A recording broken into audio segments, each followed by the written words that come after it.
जय हिंद। रिसेंटली अप्रैल 4 को नाटो ने अपने इस्टेब्लिशमेंट के 75 ईयर्स सेलिब्रेट किए। अगर बहुत सिंपल लैंग्वेज में बोलें तो नाटो ने अपनी 75th एनिवर्सरी सेलिब्रेट करी ऑन अप्रैल 4। ये जो ऑर्गेनाइजेशन है ये पिछले कुछ टाइम से खूब न्यूज़ में है। न्यूज़ में इसलिए है बिकॉज रशिया ने जो यूक्रेन को इन्वेड किया है, रशिया यूक्रेन वॉर जो चल रहा है, उसके पीछे एक जो इम्पॉर्टेंट रीज़न बताया जाता है वो है नाटो का कॉन्स्टेंटली एक्सपेंड करना। रशिया ये आर्ग्यू करता है कि क्योंकि नाटो कॉन्स्टेंटली एक्सपेंड कर रहा है, हमारे बॉर्डर्स तक पहुंच रहा है, तो हमें खुद को प्रोटेक्ट करने के लिए ऐसे कुछ एक्शंस लेने पड़ रहे हैं, स्टेप्स लेने पड़ रहे हैं। इंडियन एक्सप्रेस के इस आर्टिकल में बात की गई है कि why was the alliance formed and where it stands today. हमारे एग्जाम के पॉइंट ऑफ व्यू से जो भी चीज़ें इस आर्टिकल में इंपॉर्टेंट दे रखी हैं और नाटो से रिलेटेड जो भी चीज़ें इंपॉर्टेंट हैं वही सारी बातचीत आज अपन पढ़ने वाले हैं। देखो न्यूज़ क्या है। At an event marking 75 years of North Atlantic Treaty Organization, NATO की फुल फॉर्म क्या है? North Atlantic Treaty Organization. On April 4 secretary general said NATO is bigger, stronger and more united than ever. 75 years complete हुए और उस completion के event में secretary general ने ये कहा कि नाटो जो है वो अब बड़ा हो गया है और ज़्यादा मजबूत ऑर्गेनाइजेशन हो गया है और ज़्यादा यूनाइटेड ऑर्गेनाइजेशन है। और ये कुछ हद तक सही भी है। आज की डेट में नाटो में 32 मेंबर स्टेट्स हैं। आज तक नाटो में कभी भी इतने मेंबर स्टेट्स नहीं रहे हैं, तो इस सेंस में तो ये ठीक है कि नाटो बिगर हो रहा है। But the grouping also faces significant challenges. ये जो नाटो है, ये जो ऑर्गेनाइजेशन है, इसके सामने बहुत सिग्निफिकेंट चैलेंजेस भी हैं। ये जो रशिया यूक्रेन वॉर चल रहा है, इसके पीछे नाटो का expansion is set to be the key factor. हम देखेंगे कि वाई वॉज नाटो स्टेब्लिश्ड, क्यों स्टेब्लिश किया गया था, नाटो के ऑब्जेक्टिव्स क्या है, स्ट्रक्चर क्या है, आज की डेट तक ये ऑर्गेनाइजेशन रेलेवेंट कैसे रही है और नाटो के सामने चैलेंजेस क्या है, वो सारी बातचीत आज अपन करेंगे। अच्छा, वीडियो को लाइक और शेयर कर दो और चैनल को सब्सक्राइब कर लो। देखो, सबसे पहला सवाल ये है, Y was NATO established. NATO basically है क्या? It is a inter governmental western security alliance, या फिर ये कह दें कि it is a inter governmental western military alliance. और इस अलायंस को कब फॉर्म किया गया था? It was founded on April 4, 1949। है क्या? It is a inter governmental military alliance. कब फॉर्म की गई? अप्रैल 4, 1949 को। इसके 12 फाउंडिंग मेंबर्स हैं। कौन कौन से 12 फाउंडिंग मेंबर्स हैं? बेल्जियम है, कनाडा है, डेनमार्क है, फ्रांस है, आयरलैंड है, इटली है, लग्जमबर्ग है, नीदरलैंड्स है, नॉर्वे है, पोर्चुगल है, यूनाइटेड किंगडम है और यूनाइटेड स्टेट है। कनाडा और यूनाइटेड स्टेट को अगर छोड़ दिया जाए तो बाकी जितने भी फाउंडिंग मेंबर्स हैं वो कहाँ के हैं? वो सब यूरोप के हैं। 12 फाउंडिंग मेंबर्स जो हैं ये लोग मिले वाशिंगटन डीसी में। कब मिले? अप्रैल 4, 1949 को। और इन्होंने एक ट्रीटी साइन करी जिसे बोलते हैं नॉर्थ अटलांटिक ट्रीटी, और इस नॉर्थ अटलांटिक ट्रीटी के थ्रू स्टैब्लिश किया गया नाटो को। इसी नॉर्थ अटलांटिक ट्रीटी को वॉशिंगटन ट्रीटी भी बुलाया जाता है। अच्छा, ये जो मिलिट्री अलायंस फॉर्म की गई है नाटो, ऐसी अलायंस फॉर्म कर सकते हैं, उसकी बातचीत कहाँ की गई है? उसकी बातचीत की गई है article 51 of the UN charter में। यूनाइटेड नेशन के चार्टर के आर्टिकल 51 में ये कहा गया है कि the inherent right of independent states to individual और कलेक्टिव डिफेंस, कि स्टेट्स जो हैं वो इंडिपेंडेंटली या कलेक्टिवली खुद को डिफेंड करने के लिए ऑर्गेनाइजेशन बना सकती है। और इसी आर्टिकल 51 में जो पावर्स दी हुई हैं उनको एक्सरसाइज करते हुए ये 12 फाउंडिंग मेंबर्स मिले। कब मिले? अप्रैल 4, 1949 को। कहाँ मिले? वॉशिंगटन डीसी में। और इन्होंने एक ट्रीटी साइन करी, नॉर्थ अटलांटिक ट्रीटी, जिसको वॉशिंगटन ट्रीटी भी कहा जाता है, और इसके थ्रू नाटो को स्टैब्लिश कर दिया गया। NATO is a inter governmental western military alliance. Western use इसलिए कर रहे हैं बिकॉज इसमें जितने भी नेशंस हैं वो वेस्टर्न वर्ल्ड के नेशंस हैं।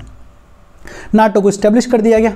अच्छा, इस वॉशिंगटन ट्रीटी में एक आर्टिकल 5 है, और ये जो आर्टिकल 5 है ये बात करता है कलेक्टिव सिक्योरिटी की। कलेक्टिव सिक्योरिटी या कलेक्टिव डिफेंस क्या होता है उसके बारे में अभी अपन पढ़ रहे हैं। लेकिन नाटो को फॉर्म क्यों किया गया था? बिकॉज उस टाइम पे सोवियत यूनियन जो है, यूएसएसआर जो है, वो बेहद पावरफुल फोर्स हुआ करता था और वो कोशिश कर रहा था ईस्टर्न यूरोप को कंट्रोल करने की, ईस्टर्न यूरोप में एक्सपेंड करने की। तो इस सोवियत यूनियन के एक्सपेंशन को काउंटर करने के लिए यूएस ने इनिशिएटिव लिया और यूएस ने यूरोपियन कंट्रीज के साथ में मिलकर फॉर्म करी नाटो। और इसमें एक बात कही गई कलेक्टिव डिफेंस की। कलेक्टिव डिफेंस का मतलब है an attack on any of the members is seen as an attack on all of them and demands collective action. Basically क्या कहा जा रहा है कि नाटो में जितने भी मेंबर्स हैं, अगर उनमें से किसी भी एक मेंबर पे किसी थर्ड कंट्री ने अटैक किया तो उसको नाटो के सभी मेंबर कंट्रीज पे अटैक माना जाएगा, और फिर जो सभी मेंबर कंट्रीज हैं वो कलेक्टिवली एक साथ मिलके एक्शन लेंगे, एक साथ मिलके उस थर्ड कंट्री के प्रति जो भी एक्शन लेना होगा वो एक्शन लेंगे। तो एक तो क्या काम है नाटो का, कलेक्टिव डिफेंस, और दूसरा है crisis management. NATO engages in crisis management activities including conflict prevention, peace keeping, stabilisation efforts in various regions of the world. दुनिया भर में कहीं पीस कीपिंग की ज़रूरत है, कहीं स्टेबलाइजेशन की ज़रूरत है, कहीं कॉन्फ्लिक्ट को प्रिवेंट करने की ज़रूरत है, वहाँ भी नाटो जो है एक्टिवली पार्टिसिपेट करता है। इसका मेन एजेंडा क्या था? इसका मेन एजेंडा है कलेक्टिव डिफेंस, कि अगर नाटो मेंबर्स में से किसी एक मेंबर कंट्री पे किसी थर्ड कंट्री ने अटैक किया तो वो अटैक जो है वो सभी मेंबर कंट्रीज पे माना जाएगा, और फिर उस थर्ड कंट्री के अगेंस्ट में ये सारे मेंबर कंट्रीज ऑफ नाटो एक कलेक्टिव एक्शन लेंगे। क्यों कलेक्टिव डिफेंस की बात की गई थी? बिकॉज उस टाइम पे सोवियत यूनियन बेहद पावरफुल था और वो ईस्टर्न यूरोप की तरफ एक्सपेंड करने की कोशिश कर रहा था। तो ये जो ईस्टर्न यूरोपियन कंट्रीज हैं उनके साथ में मिलके यूएसए ने नाटो को फॉर्म किया। अच्छा, इस जब नाटो को फॉर्म किया गया तो यूएसएसआर ने भी ऐसी एक ऑर्गेनाइजेशन बनाई अपने अलाइज के साथ में मिलके, जिसको बुलाया जाता है वॉर्सो पैक्ट। ये वॉर्सो पैक्ट क्या है इसके बारे में अभी अपन बात नहीं कर रहे हैं, कभी फुर्सत में बात करेंगे। बट वॉर्सो पैक्ट जो है वो बेसिकली सोशलिस्ट कंट्रीज की एक अलायंस थी। यूएसए जो है वो कैपिटलिस्ट कंट्री है और यूएसएसआर जो था वो सोशलिस्ट कंट्री था। तो यूएसए ने बनाई कौन सी ऑर्गेनाइजेशन? नाटो, और जिसमें सबसे इंपॉर्टेंट काम क्या था? Collective defence.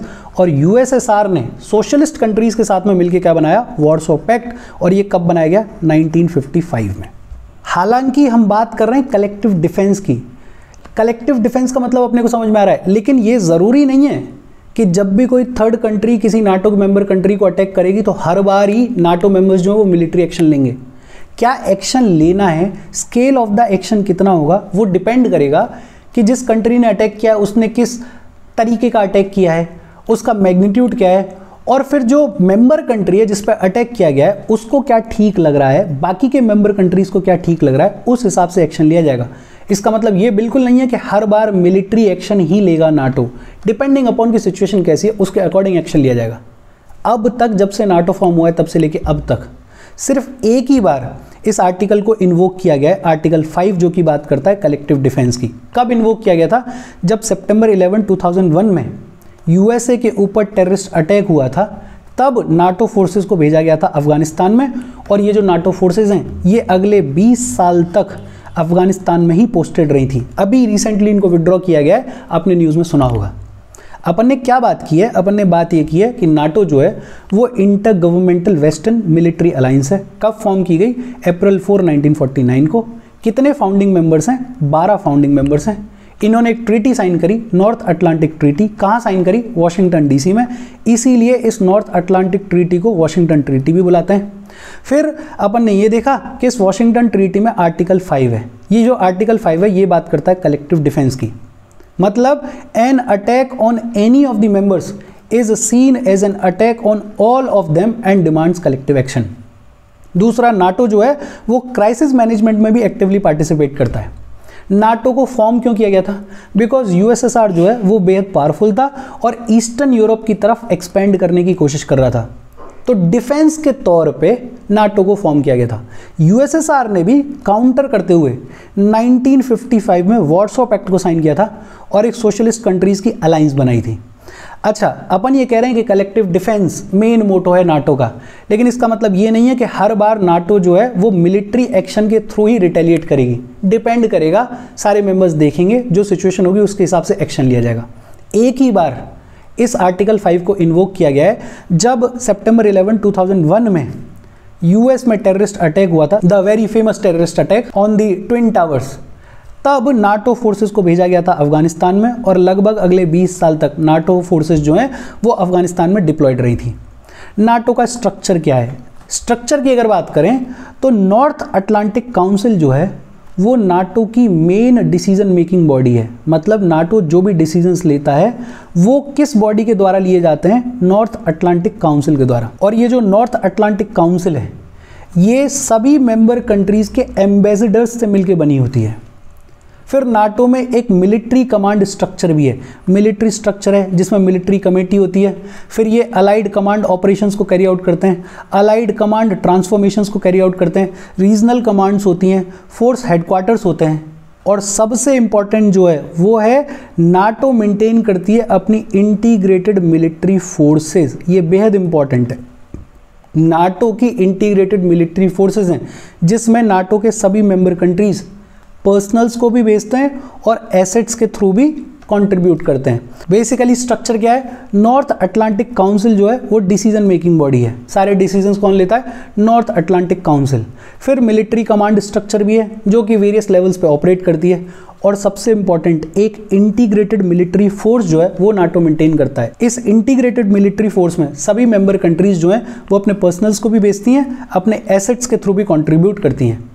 अच्छा, नाटो अब तक रेलेवेंट कैसे रहा है? देखो, नाटो के फॉर्म होने के पीछे का रीज़न क्या था कि यूएसएसआर जो है वो बेहद पावरफुल हो रहा था और ईस्टर्न यूरोप की तरफ एक्सपेंड करने की कोशिश कर रहा था। लेकिन अपने को ये पता है कि ये जो यूएसएसआर है ये 1991 में टूट गया और फिर इसका एक रेमिनेंट आज की डेट में कौन है? रशिया है। जब यूएसएसआर 1991 में टूट गया तो फिर नाटो के एस्टेब्लिशमेंट पे सवाल उठे कि भाई जो तुम्हारा पर्पस था एस्टेब्लिश होने का अब वो चीज़ ही नहीं रही है, तो फिर नाटो को रहने की ज़रूरत क्या है? तो जो नाटो के मेंबर्स थे उस टाइम के, उन्होंने बड़ा एक्टिवली कोशिश करने की शुरुआत करी कि ज़्यादा से ज़्यादा मेंबर्स नाटो से जुड़ें ताकि नाटो रेलेवेंट रहें। ये डायग्राम में आप देख रहे होंगे, जब इसको फॉर्म किया गया था तब 12 मेंबर्स थे। फिर 1952 में ग्रीस और टर्की जो है उन्होंने ऐड किया, लेकिन 1991 तक यूएसएसआर के टूटने तक बहुत ज़्यादा नए मेंबर्स ऐड नहीं हुए हैं। लेकिन अगर 1999 के बाद से देखोगे तो ऑलमोस्ट एक लंबी चौड़ी लिस्ट है इन मेंबर्स की, और आज की डेट में ये टोटल मेंबर्स कितने हैं? 32 मेंबर्स। जो इंपॉर्टेंट है, 2023 में फिनलैंड ने ज्वाइन किया है, 2024 में स्वीडन ने ज्वाइन किया है। फिनलैंड और स्वीडन दो ऐसे नेशंस जो कि हिस्टोरिकली नाटो के साथ में नहीं थे, लेकिन अब इन्होंने 2023 में जब रशिया यूक्रेन का वॉर शुरू हुआ उसके बाद से 2023 में फिनलैंड ने ज्वाइन कर लिया और 2024 में स्वीडन ने ज्वाइन किया है। मतलब ये जो फिनलैंड और स्वीडन हैं इन्होंने भी नाटो को ज्वाइन कर लिया है और ये तो बिल्कुल रशिया से बॉर्डर करते हैं। तो रशिया की एक शिकायत यही है कि ये जो नाटो ये कॉन्स्टेंटली एक्सपेंड हो रहा है और इसकी वजह से रशिया जो है कह रहा है कि हम रिटेलिएट कर रहे हैं, हम खुद को प्रोटेक्ट करने की कोशिश कर रहे हैं। अच्छा, नाटो के सर्वाइव करने के पीछे 3 रीजंस हैं। एक तो ये कि हाँ, नो डाउट यूएसएसआर खत्म हो गया, जो एक्चुअल रीजन था वो खत्म हो गया, लेकिन यूएसएसआर को एक तरीके से रिप्लेस किया है चाइना ने, और China has emerged as a power जो कि चैलेंज दे रही है नाटो को, जो कि चैलेंज कर रही है नाटो कंट्रीज़ को, सिर्फ इकोनॉमिक टर्म्स में नहीं, आइडियोलॉजिकल टर्म्स में भी, स्ट्रेटेजिक टर्म्स में भी। तो यूएसएसआर की जगह पे एक नई पावर आगे खड़ी हो गई है, चाइना। नाटो आइडियोलॉजिकल लेवल पे, इकोनॉमिकल लेवल पे, स्ट्रेटेजिकल लेवल पे अब चाइना से कॉन्फ्लिक्ट में है, अब चाइना के साथ में लड़ाई लड़ रहे हैं। दूसरा, नाटोज capacity for institutional adaptation, changing times के साथ में इंस्टीट्यूशनली अडेप्ट किया है नाटो ने। ईस्टर्न यूरोप में, सेंट्रल यूरोप में जब भी सिचुएशंस खराब हुई हैं तो उसने कॉन्फ्लिक्ट को मैनेज करने के लिए, कॉन्फ्लिक्ट को बेहतर तरीके से हैंडल करने के लिए बड़ा एक्टिव रोल प्ले किया है। And NATO has helped stabilise western Europe also. Western Europe में भी जब भी कभी समस्या आई है तो नाटो ने बड़ा एक्टिव रोल प्ले किया है। दुश्मन भी मिल गया जिसके खिलाफ लड़ाई लड़नी है। दूसरा, कभी अगर इंटरनल सिचुएशन ऐसी क्रिएट होती है कि डीस्टेबलाइजेशन जैसा मामला क्रिएट होता है तो नाटो ने उसमें बड़ा प्रोमिनेंट, बड़ा प्रोएक्टिव रोल प्ले किया है और चीज़ों को बड़ा स्टेबल रखा है। तो इसलिए नाटो रेलेवेंट है। चैलेंजेस क्या हैं आज की डेट में नाटो के सामने? सबसे बड़ा चैलेंज है फंडिंग इशू। 2014 में नाटो मेंबर्स ने ये कहा था कि हम अपना 2% of the countries GDP contribute करेंगे फॉर डिफेंस स्पेंडिंग। 2014 में इन लोगों ने ये कहा कि टोटल जीडीपी हमारी जितनी भी है उसका कम से कम 2% जो है वो हम डिफेंस में खर्च करेंगे। लेकिन ये देखने को मिला है कि majority of the NATO members do not meet this goal. Majority NATO members इतना पैसा खर्च नहीं कर रहे हैं, और जो ज़्यादातर पैसा है इस नाटो ऑर्गेनाइजेशन के लिए, इस डिफेंस स्पेंडिंग के तौर पे, वो आता है यूएसए से। जब डोनाल्ड ट्रंप प्रेसिडेंट हुआ करते थे यूएसए के, तो उन्होंने बड़ी शिकायत की थी कि यार नाटो को सारा फंड हम दे रहे हैं, ये हमारे लिए कोई फ़ायदे की चीज़ है ही नहीं। इनफैक्ट बहुत कुछ बोला था इन्होंने, और ट्रंप एक बार फिर से प्रेसिडेंट की रेस में है, अगर दोबारा आ गए तो दोबारा सवाल उठेंगे। तो एक तो सबसे बड़ा प्रॉब्लम क्या है, पैसे का इशू है, फंडिंग का इशू है। दूसरा, एक ही बार कलेक्टिव डिफेंस के तौर पे नाटो की फोर्सेस को यूज़ किया गया था और अफगानिस्तान भेजा गया था, लेकिन रिसेंटली आपने सुना होगा कि अफगानिस्तान से जो है वो फोर्सेस को वापस बुला लिया गया है। कोई भी लॉन्ग टर्म सॉल्यूशन अफगानिस्तान में निकला नहीं है और फोर्सेस वापस आ गई हैं। उसकी वजह से अफगानिस्तान की जो नेशनल गवर्नमेंट थी वो सर्वाइव नहीं कर पाई, और आज की डेट में अफगानिस्तान में तालिबान का रूल है। ये न्यूज़ आपने खूब सुनी होगी। एक इशू क्या है, फंडिंग इशू है।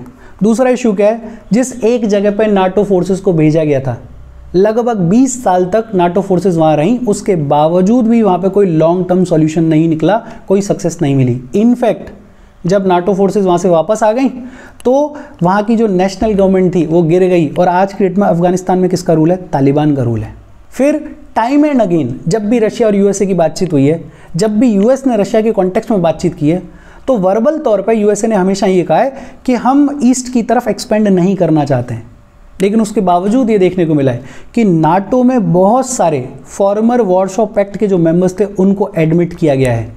टाइम एंड अगेन ये देखने को मिला है कि नाटो में वो लोगों को मेंबर बनाया गया है जो कि रशिया के बॉर्डरिंग कंट्रीज़ हैं, और जब बॉर्डरिंग कंट्रीज़ को मेंबर बनाया जाएगा तो बट ऑब्वियस सी बात है कि रशिया जो है वो थ्रेटेंड फील करेगा, और इसी के चलते रशिया भी रिटेलिएट करता है। रशिया की भी अग्रेसिव अप्रोच देखने को मिलती है, और उसका सबसे प्राइम एग्जांपल है रशिया यूक्रेन वॉर, जिसके पीछे रशिया जो रीज़न देता है वो यही है कि नाटो कॉन्स्टेंटली एक्सपेंड हो रहा है, हमारे बॉर्डर तक पहुंच रहा है, हमें खुद को डिफेंड करने के लिए ये वॉर लड़ना पड़ रहा है।